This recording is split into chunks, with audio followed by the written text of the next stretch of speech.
Assalamualaikum warahmatullahi wabarakatuh. Jumpa lagi dengan Dewi Nurmalasari Channel Berbagi Itu Indah. Pada kesempatan kali ini Bu Dewi akan bahas materi tentang korosi. Anda tahu tentang korosi? Ini contohnya. Atau ini contohnya. Baik, saksikan videonya dari awal hingga akhir ya. Jangan lupa untuk siswanya Bu Dewi LKPD-nya disiapkan.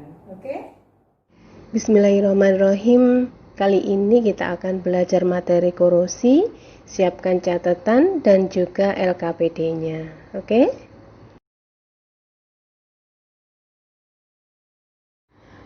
Kompetensi dasar yang akan dipelajari yaitu 3.3, menganalisis faktor-faktor yang mempengaruhi terjadinya korosi dan cara mengatasinya. Lalu 4.3, mengajukan gagasan untuk mencegah dan mengatasi terjadinya korosi. Itu yang akan kita pelajari ya. Kalian sudah siap? Oke.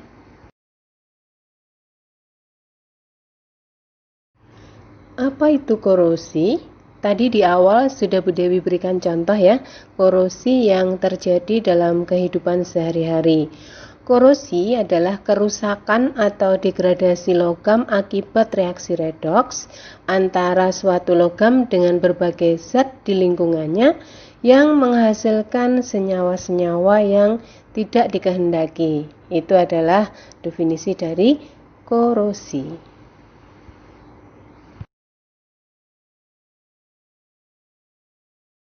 Contoh korosi tadi sudah Bu Dewi contohkan, yaitu korosi pada besi atau istilahnya karatan, seperti itu ya. Karat besi itu, karat logam itu pada umumnya berupa oksida. Untuk besi, karat besi itu rumusnya adalah Fe2O3NH2O. Jadi karatnya itu warnanya coklat kemerahan, seperti gambar di layar monitor tersebut.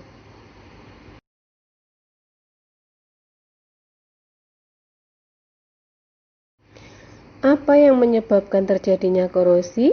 Ada beberapa faktor penyebab terjadinya korosi, antara lain yang pertama adalah elektrolit. Maksudnya di sini adalah larutan elektrolit.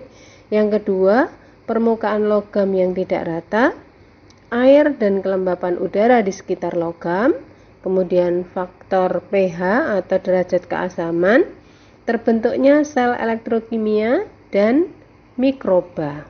Itu adalah penyebab dari korosi.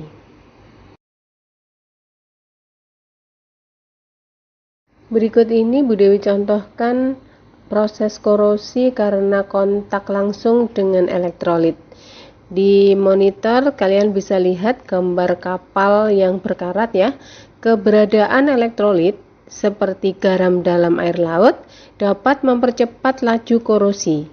Konsentrasi elektrolit yang besar dapat meningkatkan laju elektron, laju aliran elektron, sehingga laju korosinya semakin cepat. Bisa dipahami ya? Oke.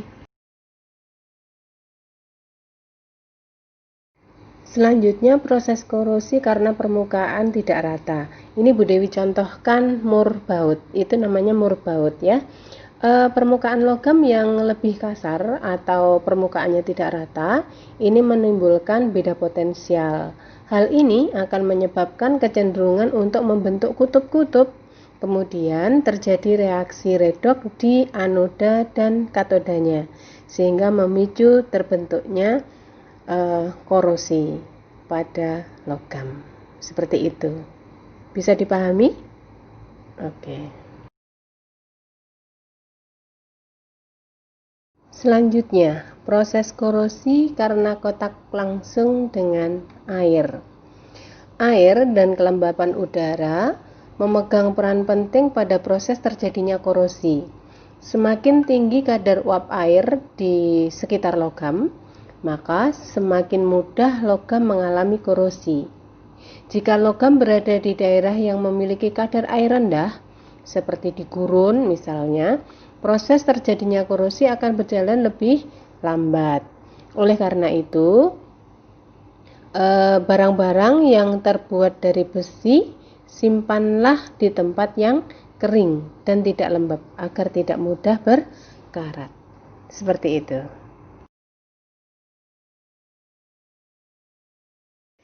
Proses korosi karena faktor pH. pH netral itu kan 7 ya. Sedangkan pH kurang dari 7 itu bersifat asam dan korosif. Sedangkan pH di atas 7 itu bersifat basa dan juga korosif. Untuk besi, laju korosi rendah pada pH antara 7 sampai 13. Untuk laju korosi akan meningkat pada pH kurang dari 7 atau pH asam dan pada pH lebih dari 13 atau pada kondisi basah. Itu akan mempercepat proses korosi. Selanjutnya, proses korosi karena mikroba. Adanya koloni mikroba pada permukaan logam dapat menyebabkan peningkatan korosi pada logam. Hal ini menyebabkan karena mikroba tersebut mampu mendegradasi logam melalui reaksi redoks untuk memperoleh energi bagi kelangsungan hidupnya. Hidup si mikroba ya maksudnya. Mikroba yang mampu menyebabkan korosi antara lain protozoa, bakteri besi mangan oksida, bakteri reduksi sulfat, dan lain-lain.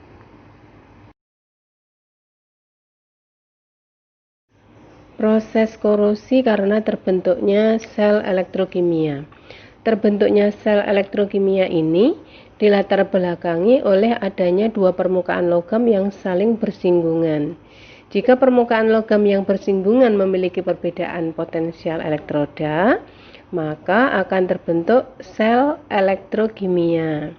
Nah, saat terbentuknya sel elektrokimia ini, logam dengan potensial elektron lebih rendah akan melepaskan elektron sehingga akan terjadi reaksi oksidasi. Nah, reaksi oksidasi inilah yang menyebabkan terjadinya proses korosi atau perkaratan. Bisa dipahami ya? Oke. Cara mencegah korosi. Kalian tahu caranya? Nah, usahakan logam tidak mengalami kontak langsung dengan udara luar. Lalu caranya bagaimana? Ada beberapa cara, yaitu antara lain dengan cara pengecatan, elektroplating, galvanisasi. Dan juga cara lain untuk mencegah korosi yaitu dengan perlindungan katodik serta membuat paduan logam atau alloy dengan cara mencampurkan besi dengan logam lain yang tahan korosi seperti nikel atau krom atau stainless itu ya, yang biasanya untuk sendok gitu seperti itu. Nah, itu adalah beberapa cara yang digunakan untuk mencegah terjadinya korosi. Kalian sudah paham? Oke. Demikian tadi sedikit penjelasan tentang korosi. Silahkan kalian mencari sumber literasi lain dari internet atau dari buku-buku yang kalian punya ya, dibaca-baca lagi agar kalian lebih paham. Lalu tugasnya kerjakan LKPD yang sudah disediakan Bu Dewi, kemudian kalau sudah selesai kirim ke link tugas yang ada di Office 365 milik kita. Oke, bisa dipahami ya. Nanti kalau masih bingung bisa chat Bu Dewi.